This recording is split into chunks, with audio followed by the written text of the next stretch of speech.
So we travel into Black Africa to learn the story of the Nile Valley, a story generally told from Egypt. Today we're going to tell the story from a place that thrived before Egypt, alongside Egypt, and after Egypt. The lands to the south of Egypt, generally called Nubia, had 5 important golden ages. The first golden age, which was called Tarseti, some people call that, in translation, the land of the bow.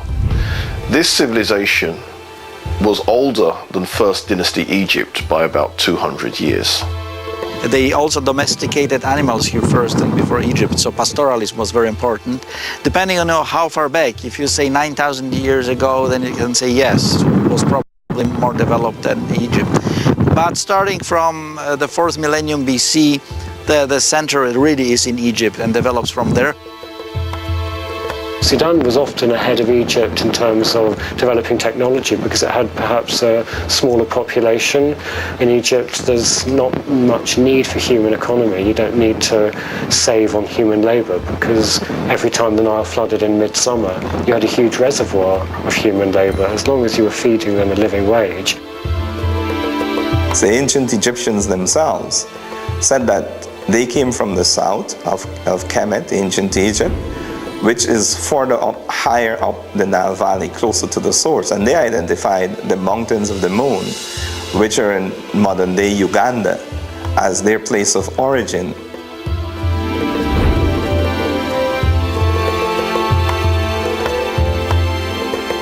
Most historians now accept, even the European Eurocentric ones, that it is the movement of the peoples from the south to the north that gave birth to Kemet. However, what they fail to recognize that is not just the movement of these one set of Africans traveling from the south to the north, but also movements of other Africans coming from the west to the east. They met and collected together in what is now Kemet. That's why that civilization was so powerful, because it was a multicultural expression of the African experience. It was several sets of different Africans coming together in one place and creating a civilization.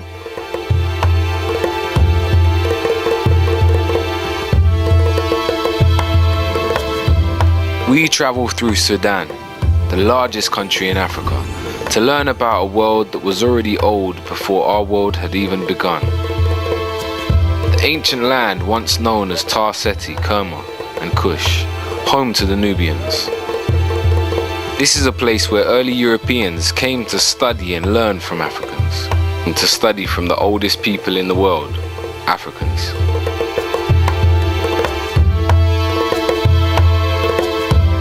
So when you hear recent discussions on who were the black pharaohs, referring in particular to the Nubian pharaohs or the Cushitic pharaohs, those pharaohs they often call black pharaohs in a way to try and distinguish them from the others, but they can't be, because as we said, all the early dynastic and intermediate pharaohs were black.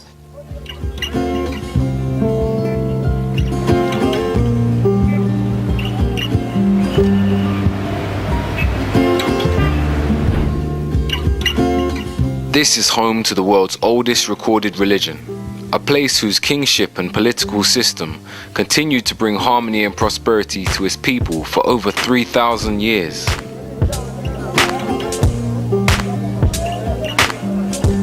Today, Sudan is the largest country in Africa, rich in oil and other natural resources, but a country culturally split by the Arab African North and the African South. In recent times, this country has been greatly affected by civil wars and droughts. This is a place where the great Blue and White Nile meet to form the famous River Nile that runs through Egypt. This is an amazing land that predates Egypt, but for many is just another part of our world's hidden history. The question is, what happened? What was this ancient civilization about, and what left it in ruin? Why do we only know the story of the Nile Valley from Egypt? And why do we think that Egypt is somewhere separate from Africa? What do we still have and use today that was connected to this time period? We're going to peel back the pages of time and find out.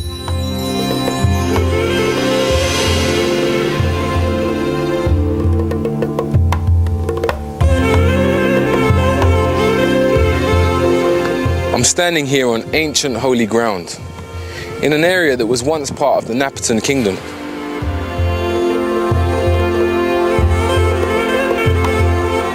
Today this place is known as Jebel Barkul, which is an Arabic term that means holy mountain. It goes by this term because in ancient times, for over 1,000 years, this area was the Kemetic and Kushite religious center of the world. Home to the Nubians, ancient Egyptians, and other traveling Africans. Jebel Barkal is a very important site both in the history of Kush and in the history of Egypt, or Kemet if you prefer.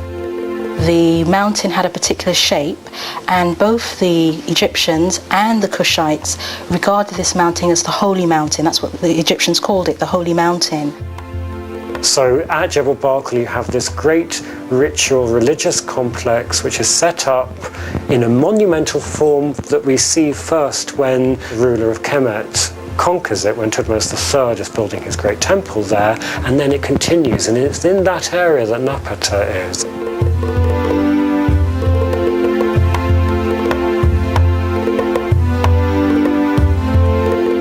The city of Napata becomes a very important capital during this golden age of Kush. The site has a long history. We can trace it back to the 18th dynasty period of ancient Egypt, where the ancient Egyptians saw it as sacred to their deity Amen.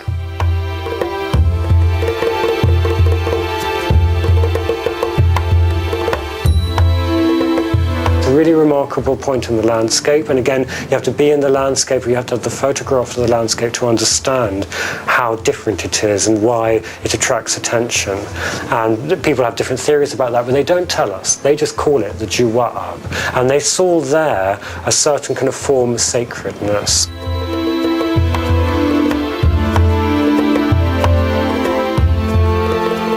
So the influence of the Sudanese Nubians in Egypt is quite clear, but on the other hand, the influence of the Egyptians themselves in traditions, in religion, is still people having different minds of is it originated from there, or is it been acquired or adopted as gods by the Nubians. So here at Jebel Barkal, in between Upper Kemet and Lower Nubia, we find much shared culture. And there's much debate around whether it started deep in Africa, at the heart of the Nile, and spread upwards, or if it started in the north of Africa, at the bottom of the Nile, and spread down into Africa. We must have in mind that these political borders were not there. But the boundaries were constantly shifting in any case, and there'd always been a lot of trade between these two separate states, if you like. When you talk about Lower and Upper Nubia, you're talking about a span of land where people have got blood relations, and they have got some sort of culturation and acculturation always happening there. There'd always been a very strong relationship, and to me, the more I look at the cultures from these two separate states, the more similar they actually become. And I think we need to try and move away from some of the images that we see that show Nubia in particular as a very different country. We know for a fact that, as I've said, there was a lot of trade between the two, and that also many of the people would move across the borders effectively over time. So there's always a very strong, close relationship, and at certain times, you know, they were the same thing. They were just one. It's like the relationship between America and England. England is the mother and father of America. The population of America are predominantly English American. The presidents of America are English American. Even though America is an expression of the European consciousness, the vast majority of people are European, the predominant power is the heritage that England has given it. The Americans acknowledge this. They trace their lineage, if they can, back to England and come back to here. The relationship is a special relationship of power. Though America has power on this earth, England is its mother and father and recognized as such. That is precisely the way that one should look at the relationship between Kemet and Nubia.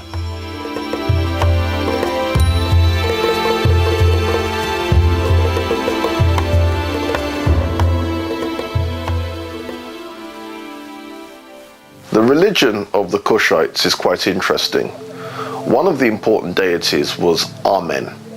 Now, Amen is the pronunciation that the Hebrews give it, and some scholars agree to use that pronunciation. Amun is the pronunciation given to it by one of the old European scholars, Plutarch. In the language of Kemet, the word for hidden is Imen, or Amun is the way that we put it in English. And Amun is the name of God as creator who is everywhere and hidden, combined with Ra'ah, who's the energy of the sun. That's the metaphor for the creator, so Amun Ra'ah. But Amun is the hidden part, very much like the Christian, Jewish, Muslim concept of God as everywhere and invisible. The sun, the symbol of the creator, was reborn every morning. It reached its highest position in the day at noon, where it was known as Re.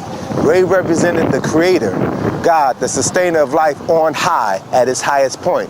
When the sun set in the west, it was known as Amen. Amen is a Kemetic word which means hidden or concealed.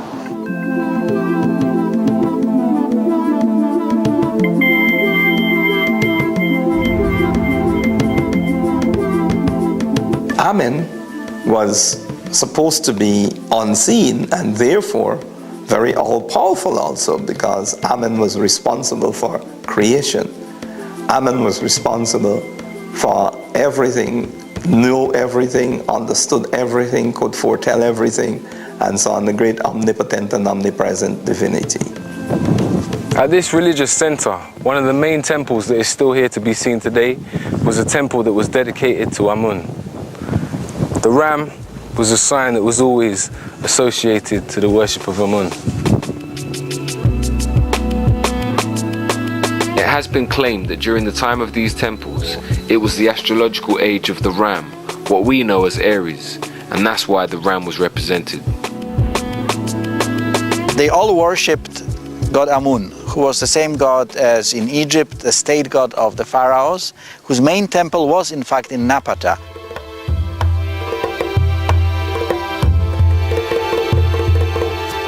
Their deity Amen, they make it quite clear, Amen is a deity coming from Kush. And then during the Kushite Golden Age, they resurrect that same belief system, and then they build monuments sacred to Amen, and then Amen's wife, or Amen's consort, Mut. Mut was the goddess of Amen. What's important here is that same site, the Egyptians had their belief that that's where Amen and Mut came from. So that becomes a very, very important center. Within the African systems, be they in Kemet, be they in Nubia, or be they in Kush, the male god has an equal and opposite female god. We see this representation in all African cultural systems that flow. Every Netcher in Kemet had his female counterpart. So I reference a Sar and a Set.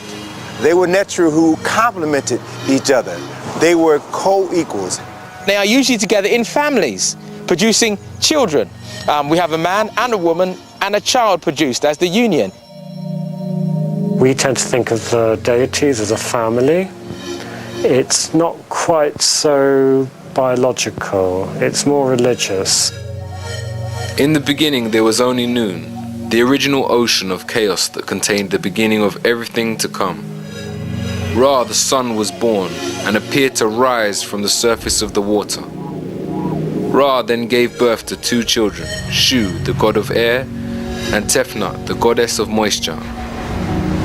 Shu and Tefnut then had two more children, Nut, the goddess of sky, and Geb, the god of earth. And so with them the physical universe was created.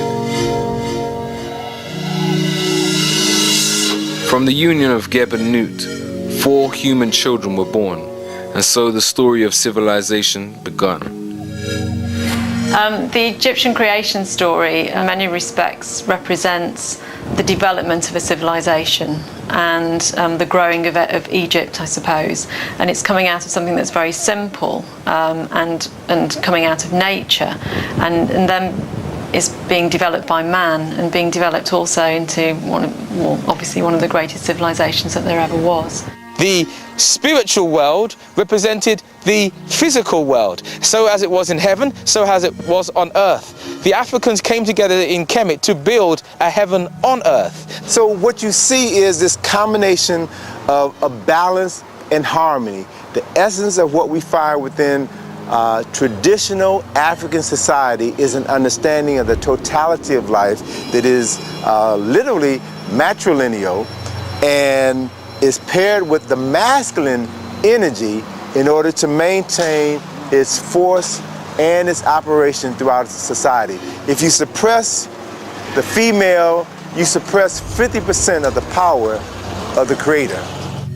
It seems to be really important, and in many respects the sort of male and female seem to represent the two different forces coming together. And I suppose it's a bit like the unification of Upper and Lower Egypt in some respects. Because they understood that it wasn't just about gender.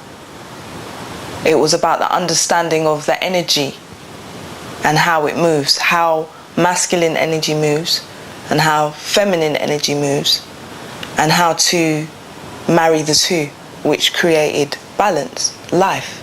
The idea was to create a land which was like the land that was up in the skies and beneath the earth. And in that sense, they saw that how they were arranged in families was also how the gods must also be arranged in families, and how the spiritual energies of the universe must also be arranged in families because they are arranged in families. Three of the most important Neteru in Kemet were Asar, Aset, and Heru. Or to give them the more usual names, Osiris, Isis, and Horus. These three deities originally came from Kush. These are very, very important triumvirate. Their stories are as much mythology as they are history. Now, according to Diodorus Siculus, who was one of the ancient Greek historians, Osiris was originally a community leader of very early Kush. He doesn't call him a king of Kush, but he makes it quite clear he was a leader. Asar is regarded as the founding father of Kemet. He unified the two lands. He established the first nation state in the recorded history of humanity. He is said to have introduced writing, the writing which the ancient Kemites referred to as Medu Neter, or the writing of God when it was written, or the words of God when it was spoken. He is also said to have introduced agriculture and theology.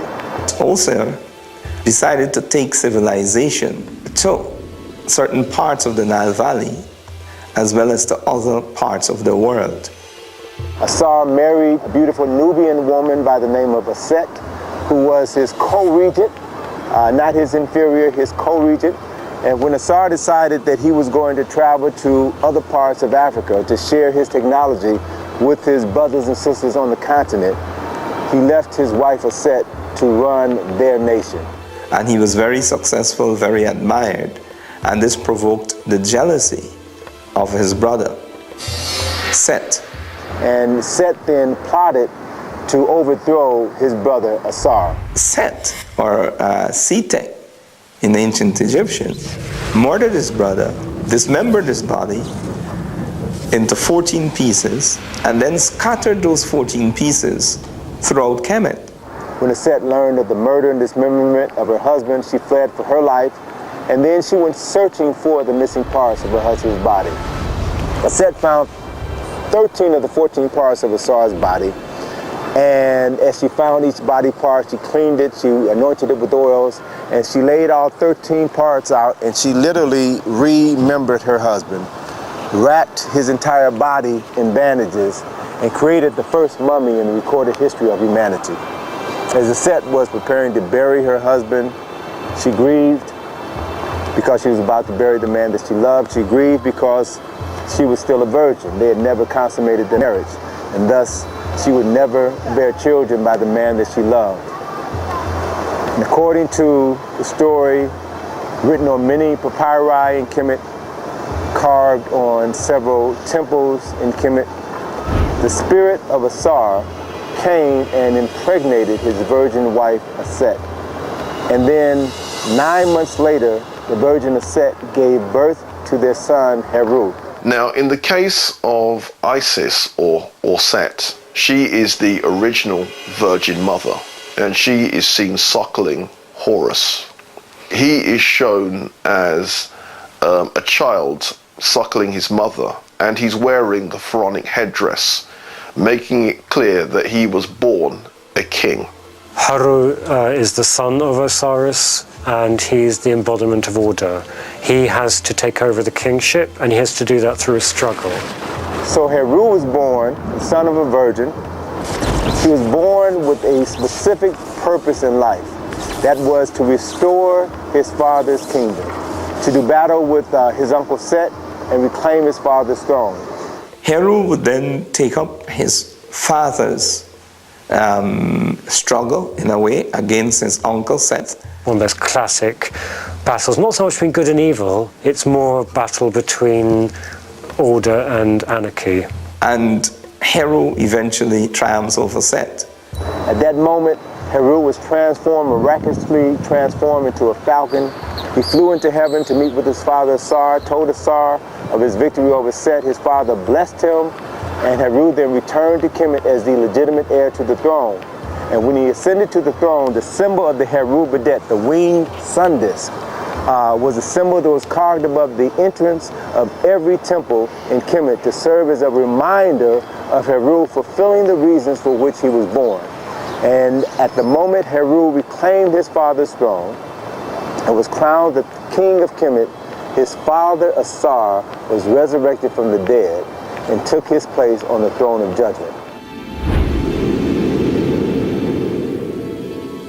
According to Plutarch, what he says about Osiris is that Osiris was associated with the moon, and the moon has its lunar cycle and then disappears at the end of the lunar month, and then 3 days later is then reborn, and this is then the resurrection of Osiris after being dead for 3 days. So Osiris is then the god of death and resurrection. And Seth, or Zetesh, is never thrown away. He's an important part of the whole series of gods. He's not the annihilating factor. Set was not purely evil. Set represented the forces of discordance. Zetesh still has to be there. If you take him away, you're taking away part of reality. But he shouldn't be king. So that balance between Hor and Zetesh is one where Hor, Heru, is meant to be very much on top and ruling. And our ancestors were very inclusive. And they knew for certain that, as I said, there was a little bit of good in the worst of us and a little good of bad in the best of us. And they represented that in this way. So the reigning ruler in Kemet, and this is taken over to an extent in Kush, the reigning king is Horus because he's managed to take over and rule.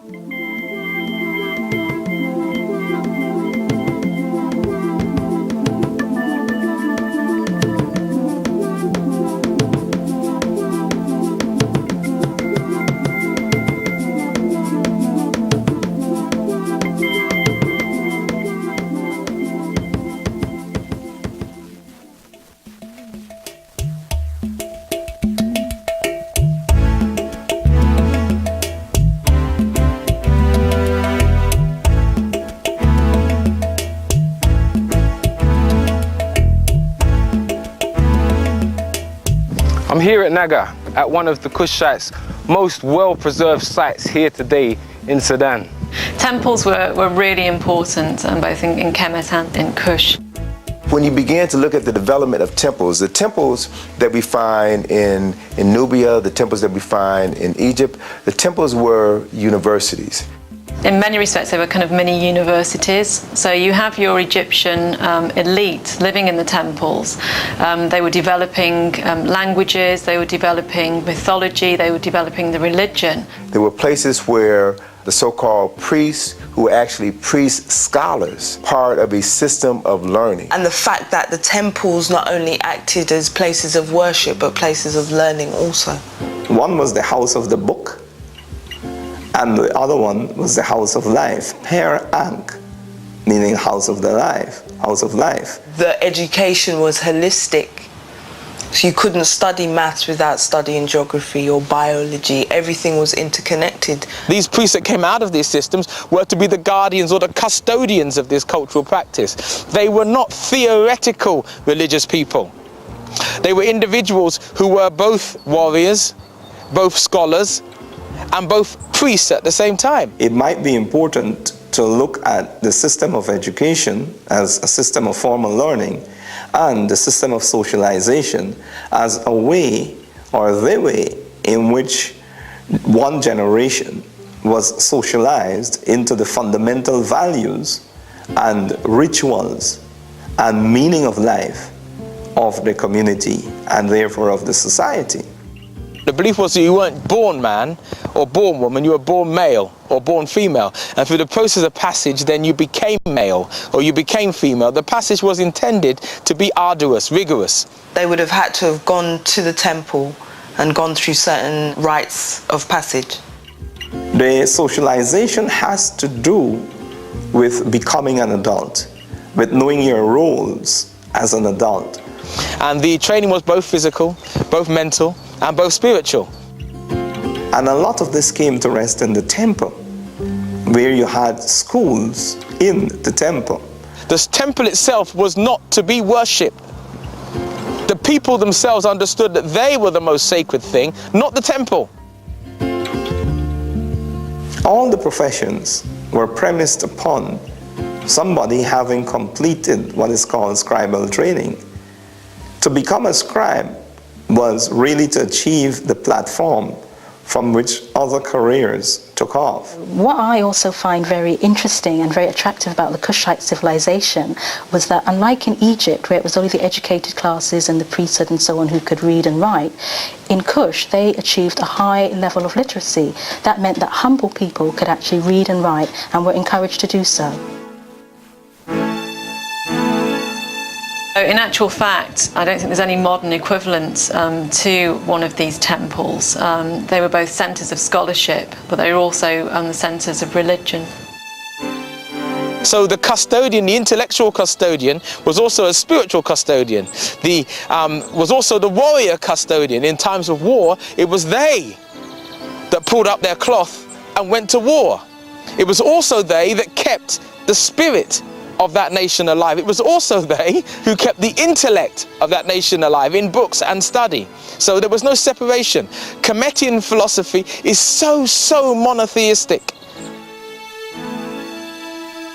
All of it was part of the one science, which is life. This science was not separate from religion. So the science and the religion were combined together. And it's that understanding that everything is interconnected, which is the spirituality. Everything in the cosmos, in the universe, is related to everything else. We're all interconnected. There is an understanding that there is one central energy source, but with different aspects. The aspects are represented by how we call in the Western world gods. But there is never a thinking that there isn't one monotheistic central source or power. There is the understanding, whether you're in Kemet, whether you're in Nubia or in Kush or in any of these kingdoms in the Nile Valley or any of the African kingdoms that follow subsequently, that there is one central source or energy from which everything comes from.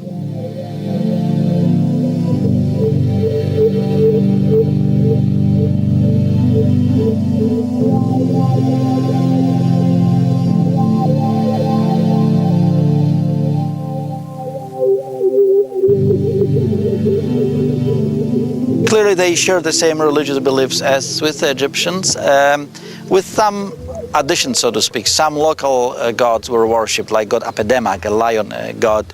And you have to remember that lions were common here up until the early 19th century.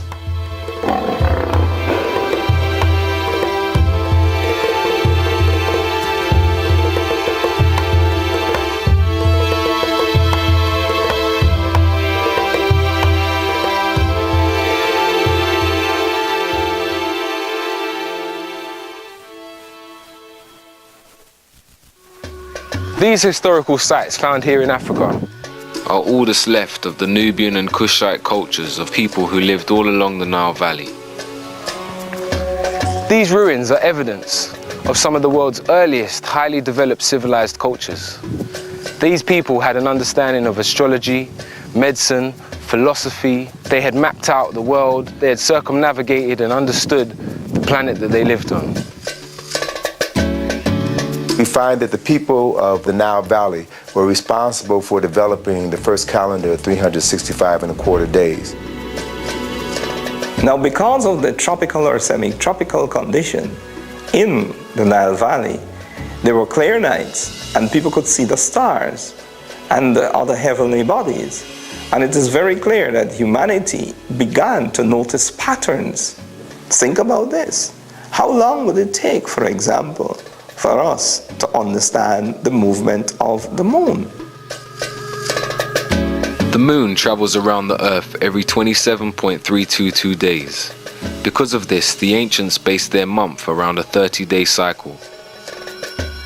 How long will it take for us to work out that the Earth goes around the sun once in every 365.25 days? The calendar was utilized as late as 4,230 BCE. Now, in order to come to that definitive understanding of how long it takes the Earth to rotate on its orbit around the sun, you have to be able to make celestial observations for at least 1,000 years to identify the patterns, to then correct the patterns, to come up with the most accurate calendar that has ever been used by human beings. The ancients of the Nile Valley based their year and months around the natural cycles of the universe. Each of their months was connected to an astrological sign, like our zodiac, and so their yearly calendar became a map of the Earth's human, earthly, and heavenly cycles.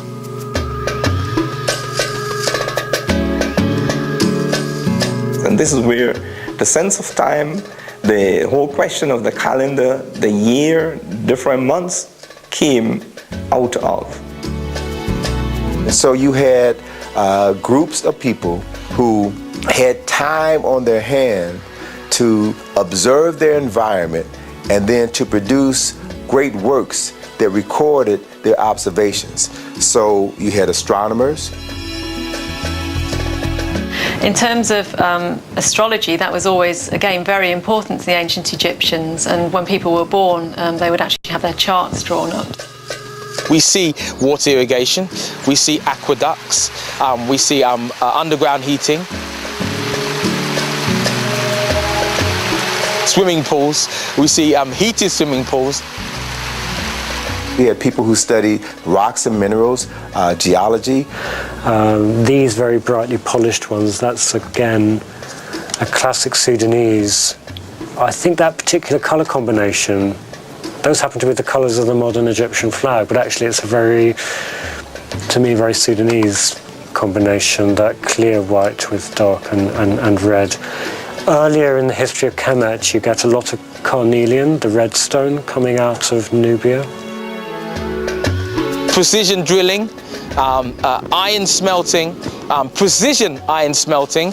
You had people who studied plant cycles, agriculture. We see papyrus paper, we see glass making, we see stained glass, we see use of gunpowder, not in weaponry, but in religious services and religious rites. You had people who studied building, how to build structures, what materials are best used to build structures. This was a great golden age of pyramids, of temples, of writing, scholarship. We see elements and a good deal of evidence, perhaps of electricity. You had artisans who were responsible for creating great works of arts, sculptures, paintings. Gold smelting, silver smelting, the creation of refined industries. These are classic faience beads.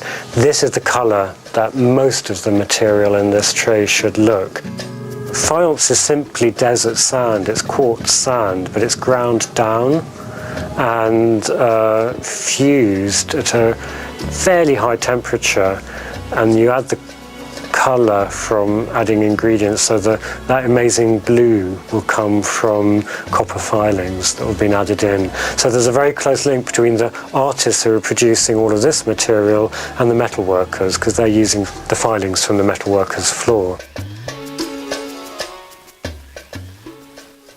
So the underpinning of order in Egyptian religious art and in the language is a pedestal. It's a block that looks a bit like kind of a carpenter's plane, something to make things smooth.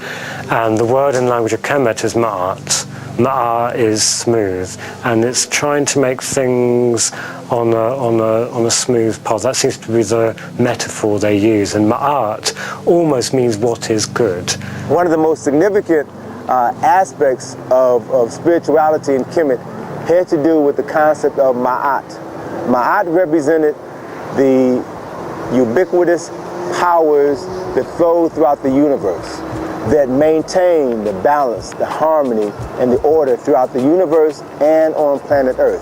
Ma'at was represented by a female figure with wings and an ostrich feather. One later came to recognize this figure of a human being with wings as a prototype for angels within Judaism, Christianity, and Islam. Ma'at was fundamental to the Nile Valley because it was its moral code. The ancient Kemetians believed, as did the Africans from the south, that when one passed from this existence to another, there was a point of spiritual judging. This spiritual judging was to weigh your heart with a feather. The heart had to measure itself and be balanced against a feather. And you quite literally get the heart being weighed on scales to see if a person is worthy of going through to the next life. We can actually still see Nubians wearing the feather of Ma'at, showing their connection to this moral order. The people and the pharaohs tried to establish and maintain Ma'at.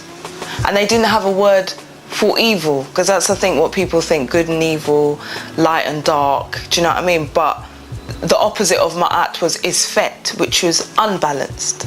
Ma'at, the feather, would then be weighed against a person's heart. And if your heart is heavy and it tips against the feather, it shows that you have done things to have a heavy heart, meaning you're a guilty person. The idea of the feather was a representation of the female aspect and also of air, but also of the lightness of being, the idea that your heart was not heavy. We still say it now, my heart is not heavy. My heart was light. I had a light heart, a clean soul. They declare their innocence by reciting the 42 admonitions of Ma'at, some of which would sound very familiar to Jews and Christians. Those 42 admonitions were, I have not stolen, I have not committed adultery, I have not polluted myself, I have not polluted the land, I have not spoken ill of my neighbor, I have not spoken ill against God, I have not defrauded offerings. As a person's heart was weighed on the scale of Ma'at, as they recited these 42 declarations, if they were true to these declarations, then their heart would be as light as a feather. This is where the concept comes from. And so it means that they would be pronounced Ma'at Keru, true of voice. The clean soul was the fundamental aspect. We see it represented in all the Kemetian philosophies, which they had taken from their mother from the south. So the idea then of Ma'at is she represents keeping the law, keeping truth, keeping justice, keeping righteousness, keeping reciprocity. And what this basically meant is that we had to say that we didn't do these 42 cardinal sins. And once we lived a life that didn't contribute to those, we lived a good life, a righteous life. This event was recorded in the Book of Judgment by Jehuti, and then in the next scene of this very important document, of which thousands and thousands were produced, because every person who died wanted to have this document to help them be able to recall these 42 admonitions. One of the very last panels shows Heru, the son of Asar, leading the vindicated soul of this person to his father. And it brings to mind the passage in the Bible, I think it's John.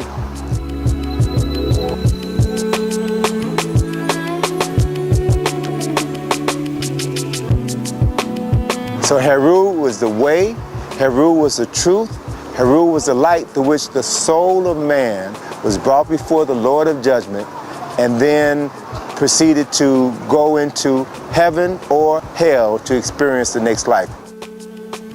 Ma'at is also called Sit Ra'a, the daughter of Ra'a, the sun god, the creator.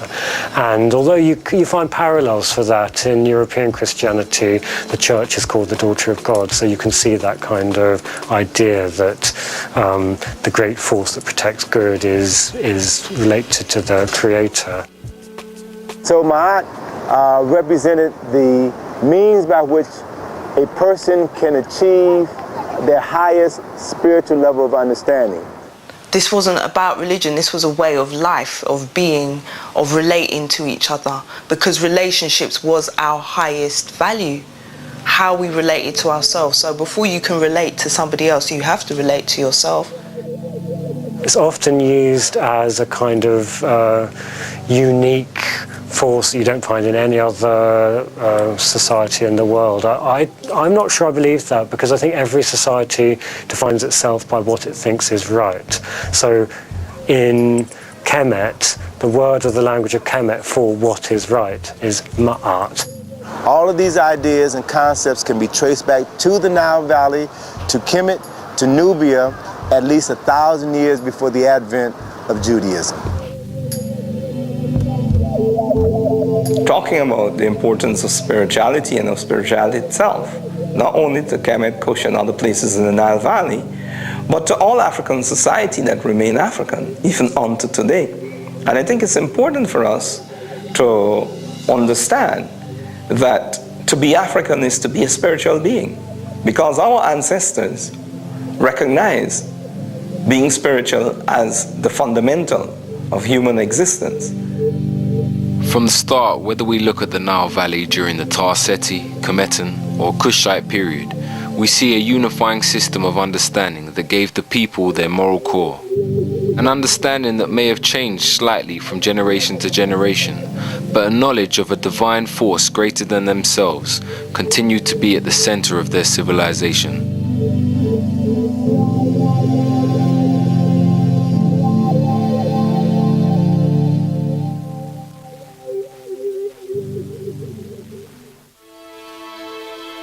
Debates still rage about the length and continuation of the Nile Valley cultures and how interconnected they were.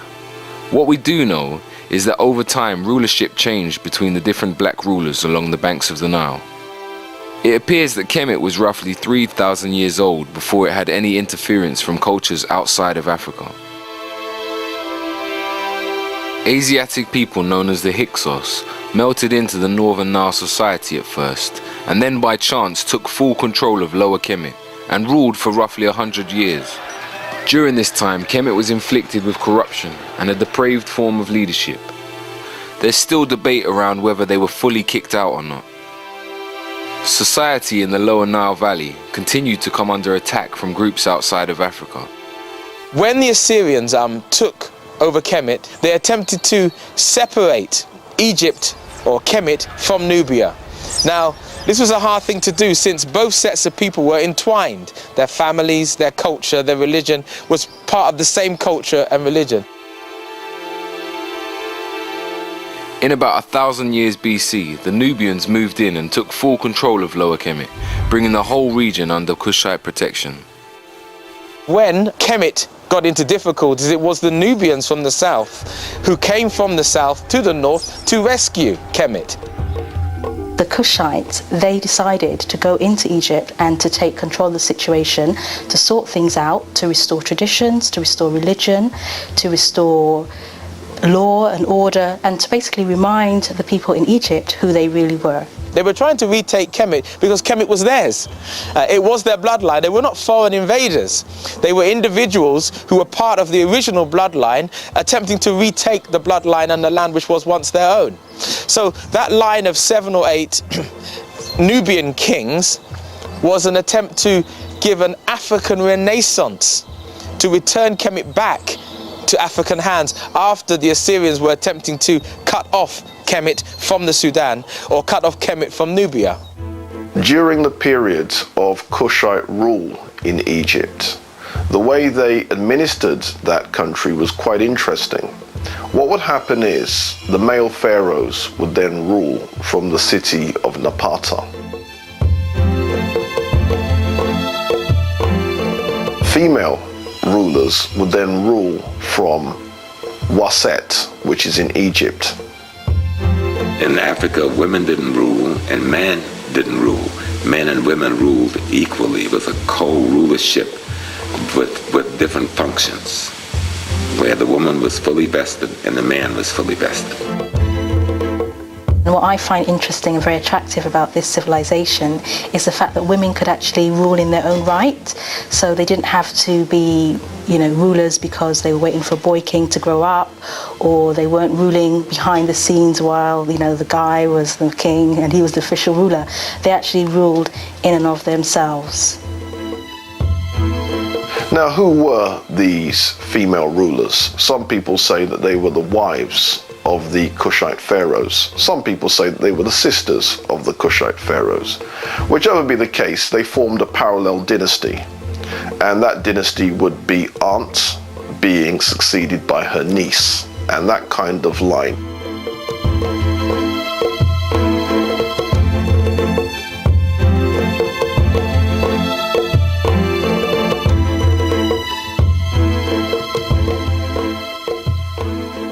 Iron, the center of that industry, was of course Meroe. Meroe is already a city, a royal city, when the capital is further north at Napata. The royal city of Meroe is very important to our understanding of the achievements of the Kushites because it was actually a planned city. It was planned, it had a water sanctuary, which are known as the baths, it had temples, and it also had spacious homes on the scale of aristocrats. Today at this ancient site of Meroe, we can see the most amazing arrangement of pyramids. Here, like in other parts of the Nile Valley, it's still debated whether the pyramids were used just for burials or if they were astrological markers and places for holy rituals. The city of Meroe dates back to about the 10th century BC, although this is controversial. If one looks at some of the older writers writing in the 19th century, they argue that Meroe is so old that it even predates ancient Egypt. But let's get with the conservative dates, 10th century BC. Scholars who have been to Meroe have all pointed out the same thing, the huge amounts of iron slag. Meroe was a massive industrial center of antiquity and clearly a major center of iron production. As a production center, it's long before the Industrial Revolution, but in a certain way it's an industrial city. In fact, the early explorers call it Birmingham of Africa. Now, why the Birmingham of Africa? Well, Birmingham, back in the day, was the center of England's iron working industry. As an industrial centre, it was very, very important. The main thing that people think about when they talk about Meroe is iron. There was iron production there. Some people have even said they had steel production. In this area, it was rich in iron ore, so it allowed Meroe to develop not just as a major political and, with Amun Temple, religious center, but also as a major industrial center, which perhaps traded with countries elsewhere. There are reports that the Kingdom of Kush had trade routes going as far as India, and that many Nubians settled there, creating an area called Indus Kush. That makes you look at how people inside Meroe related to one another and to the outside world in a new way.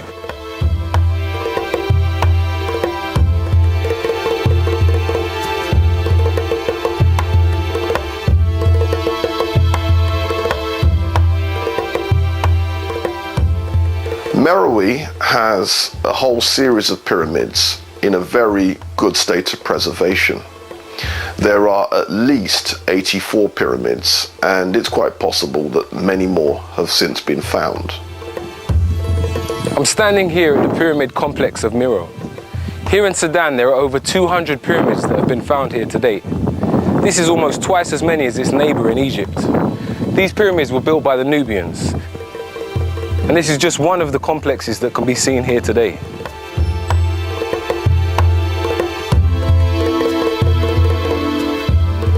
Gold and iron were two most important trading products in Kush.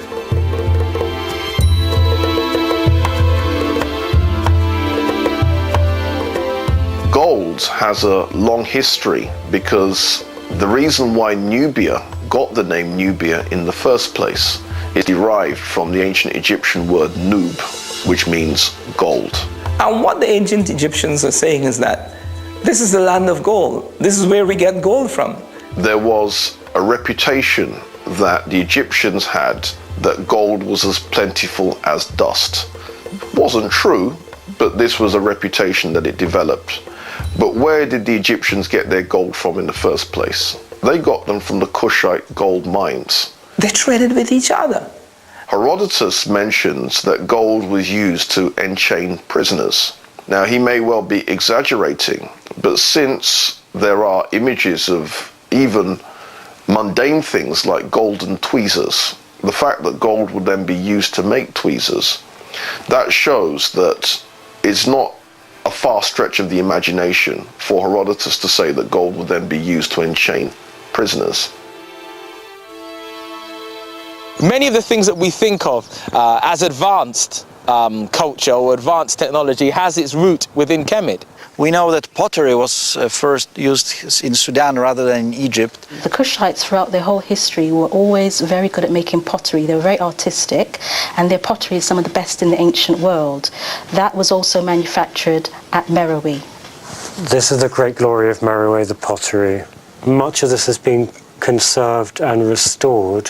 What's extraordinary is how thin they're able to make this pottery and how they choose every tradition open to them. What's amazing here is this pottery is over 2,500 years old, and much of it is still usable today. Well, this is much more an Egyptian form. That's a little baby feeding cup. That's just the mud of the Nile.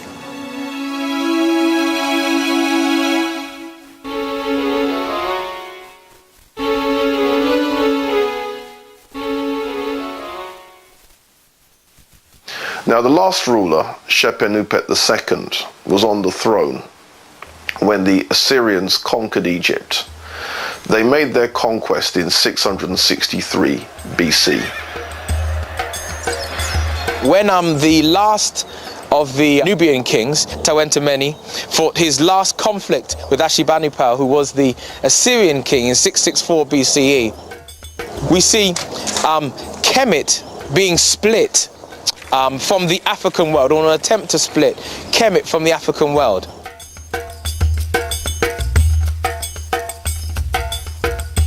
As the subsequent more barbarous invaders took control of Egypt, the kings of Kush were afraid that their central kingdom would be attacked, would be destroyed. So they moved their capital from Napata to Meroe, which is why Meroe grows when Napata declines. The kings moved their burial ground, their pyramids, to Meroe, and perhaps they moved the capital city even earlier, around 500-600 BC. So this dividing line that was set up by the Kushite kings was a matter of defense, a matter of safety. After this, there are no more black rulers of Egypt. The rulers are now Assyrians, or Assyrian puppets. And essentially the northern part of Kemet became part of the culture and history and civilization of Assyria.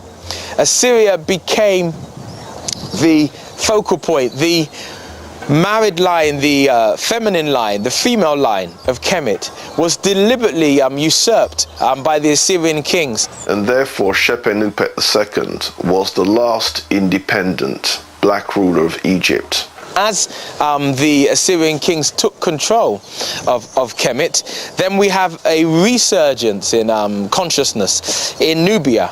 The Kushite people, the Nubian people in the south, resurged because after 664, perhaps by 590 BCE, there were no further attempts by the Nubians, by the Kushites, to retake Kemet. That's why Meroe had a second renaissance. It had a renaissance before, but that's why it had a second renaissance. Because the Kushite kings, the Nubian kings, were no longer trying to take back Kemet. That's why the Meroitic script was resurged. Now, during the time of Kushite pharaoh Natasen, the Kushites invent this script, which scholars call Meroitic. And interestingly, they also borrowed from Egyptians the signs for writing their language. But let's be quite clear. Egyptian hieroglyphics themselves date back to the Tarseti period, which is the first golden age of Nubia. So if we wanted to trace the origin of Egyptian hieroglyphics, we have to go back to very early Nubia. Basically, for the longest time in Kushite history that we find evidence of writing, they were using the same hieroglyphs as the Egyptians were using. Both cultures used the same. But later on, when the kingdom became more centered in Meroe, they devised their own script. But they borrow 23 hieroglyphic signs and a number of other demotic signs to write in their own language, which is the second oldest written language in Africa, Meroitic language. They actually devised two scripts. One is known as the cursive script, and the other one is known now as the Meroitic hieroglyphs. The script had 23 letters, of which 19 were consonants and 4 were vowels. There was also a word divider, so scholars know when the words began, when the words ended. And it's only partly deciphered, so there's lots of mysteries in the work. And there are 900 books and inscriptions written in this old script. In terms of understanding the language, it hasn't been translated yet, and so that really hampers our understanding of the culture and the religion, and basically how the people saw themselves and what they'd like to say about themselves.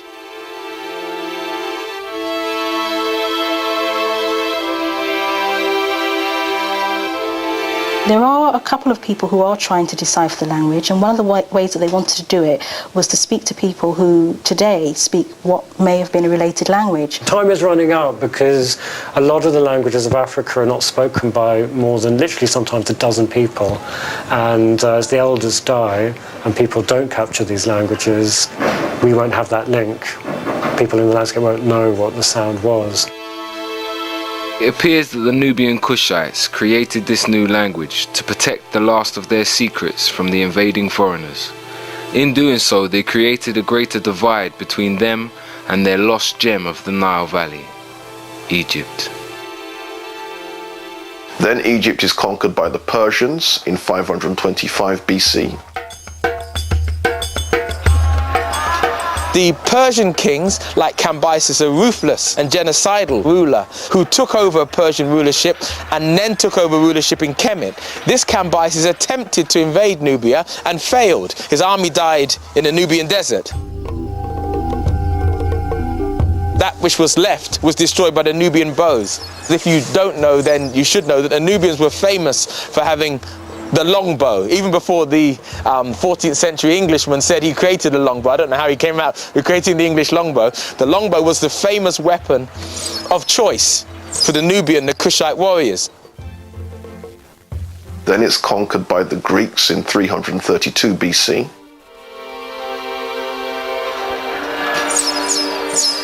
Then, of course, after the Battle of Gargamella, in 323 or 325 BCE, Alexander the Great, a Greek, a Macedonian, defeated Darius III. In defeating Darius III, Alexander the Great then became a pharaoh of Egypt. He took charge of Egypt, which is what we get the name from the ancient Greeks. That's what they called the country. So the Egyptian world becomes part then of the Greek world. And following his death, when his kingdom, which was so big it had to be divided up amongst his generals, a general called Ptolemy took charge of Egypt, and initially as a satrap, as an official who was ruling there, and then later as a king. The Macedonian rulerships, Ptolemy, etc., was a Macedonian Greek general, married into the Egyptian bloodline. Married into the female Egyptian bloodline, producing Egyptians who are Greek and Egyptian at the same time and facing towards Greece. And he founded really the last resident dynasty of pharaohs. So then Egypt then became even more divorced, and then of course there is the classic story. Whether or not there is historical accuracy to it is another matter, although we do have references to it of Alexander's attempt to invade Nubia and the Candace Amerinus with elephants and warriors preventing him from invading Nubia. We have that recorded under several Greek scholars. The Macedonian rulers of Egypt did not conquer Nubia. Nubia remained essentially intact. The Greeks had had a lot of contact with Kemet, and they saw Kemet as a place where they would go to learn. So many of the famous Greek philosophers, mathematicians, scientists, playwrights all went to Egypt to actually learn from the Egyptian priests. The Greek rulership did not affect the religious systems in the same way that Christianity and Islam did. The Romans started to interfere with Egypt about 100 BC. And that was because this Ptolemaic dynasty, Cleopatra was the last ruler of that dynasty, had started to have a lot of dynastic feuds. So brothers and sisters had been sort of arguing and vying for the throne. One person would be exiled, somebody else would take control. And the Romans were starting to become increasingly powerful. And quite often the ruler who'd been exiled would actually run to the Romans and ask them to put them back on the throne. Then it's conquered by the Romans in 30 BC. For the Greeks and Romans, the Egyptians were Africans, and when you get depictions of Egyptians, they're always shown people with black skin, afro hair, sort of small noses, broad faces, full mouths. So they actually sort of have a caricature almost of what they see as an Egyptian. And the Greeks often confused Egypt with Ethiopia, so they'll quite often call the Egyptians Ethiopians.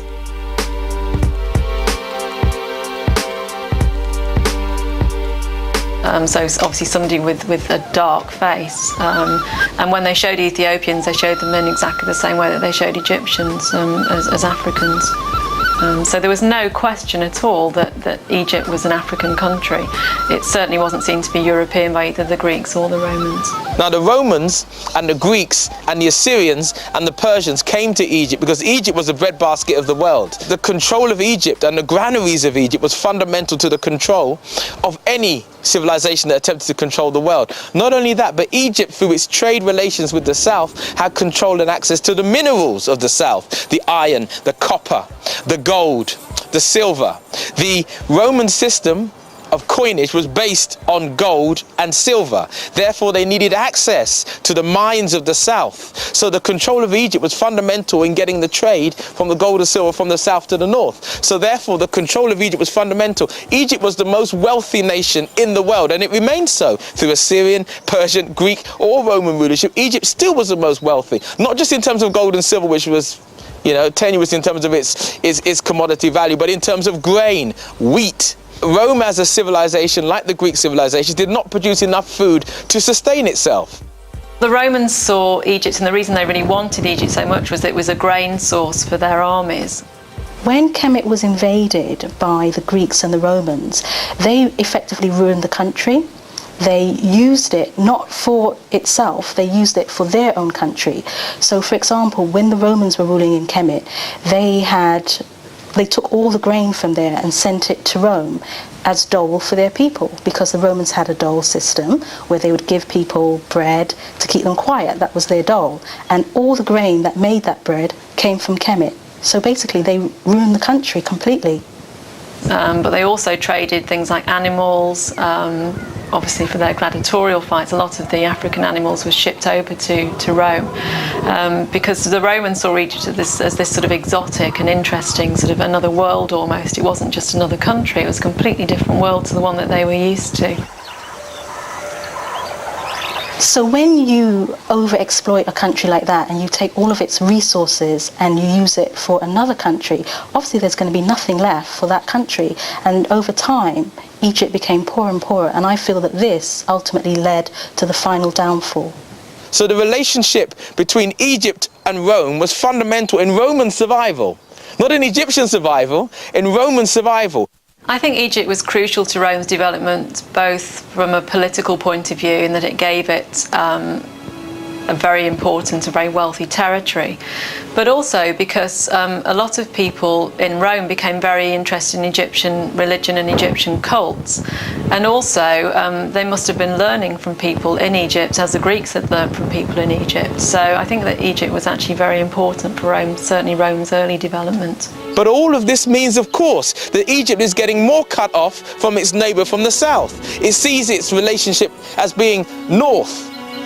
Its connections are northward, not southwards. It sees the south as a trade route, a source of supplies and minerals and grain. And we see further connections between the royalty, the royal families, the political people of Egypt, and we see with the south, because the south has cut itself off and it's been cut off. Now, the conquests of Egypt changed the population.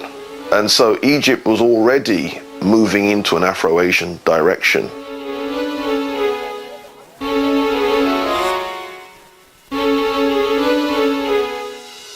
The calendar was actually adopted by the Romans. They decided to adopt the Egyptian calendar, so we've actually taken that from obviously the Romans, then spreading throughout Europe. So actually Rome's quite a key and important player in us today learning about ancient Egypt, because it adopted so many different parts of its knowledge and culture and was very, very keen to promote it. So as Rome tightens its hold on Egypt, and the failed attempt by Cleopatra and Julius Caesar to produce a line of individuals, that line being destroyed by Octavian or Augustus Caesar. And at that point, finally Egypt loses its last resident ruler, Cleopatra. The line of pharaohs abolished. It's at that point that we have the end of dynastic Egypt under Roman rulership. And it was after that point, when Rome takes control, that we start to, in many respects, I suppose, see the downfall of Egypt and the demise of Egyptian culture.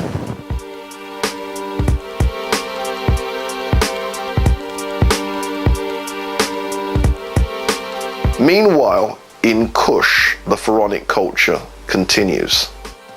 One of the great things about the Sudanese Meroitic Kingdom, they're one of these kingdoms that keep the Romans out. It's one of the kingdoms that the Roman Empire tried to conquer and failed to conquer.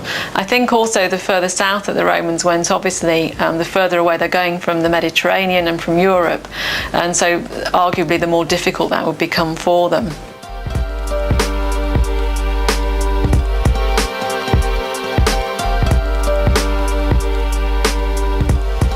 I'm standing in the center of the once great city of Miro. Behind me is a temple dedicated to Amun. Excavations done here in the 90s reveal temples with walls and statues covered with gold leaf, a remnant of Merowe's immense gold trade. At the heart of this ancient city, we find the remains of its spiritual center. Here, Amen was revered in temples of the highest splendor. When they moved here, they built another temple to this god, the largest, as I said, apart from Napata, in the Sudan, which unfortunately now is in a ruined state, as most of the site is.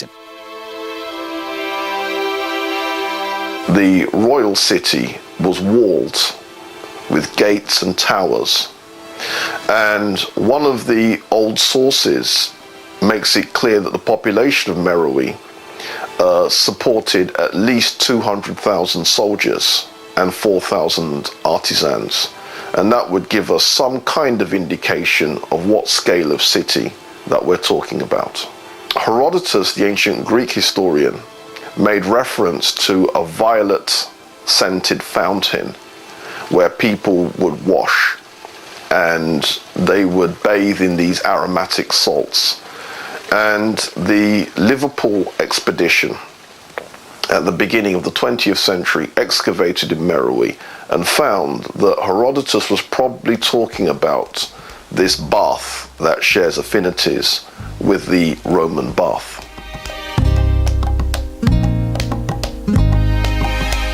What's interesting about this capital is that only a tiny fraction of it has actually been excavated. Perhaps I am standing right now on the ruins on the temple, which is still to be discovered. In truth, at least 90% of it is still to be found. I hope to do it in the coming years. We did some preliminary sondages, and we found, again, domestic remains, but also a fragment of a temple from maybe 300 BC, so we hope to find it. So we can only infer from the little bit that we've seen so far, and the little bit that we've seen so far is very, very impressive. Hidden under the desert surface of this ancient temple are the tile remains of its ancient modern beauty. Much of this area is covered with these types of tiles.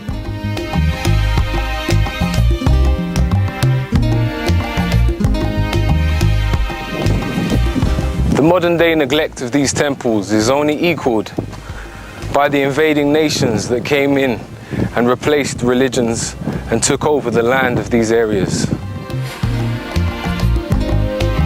The Nubian and Kushite culture began to slowly decline as the invading nations took control of the surrounding areas.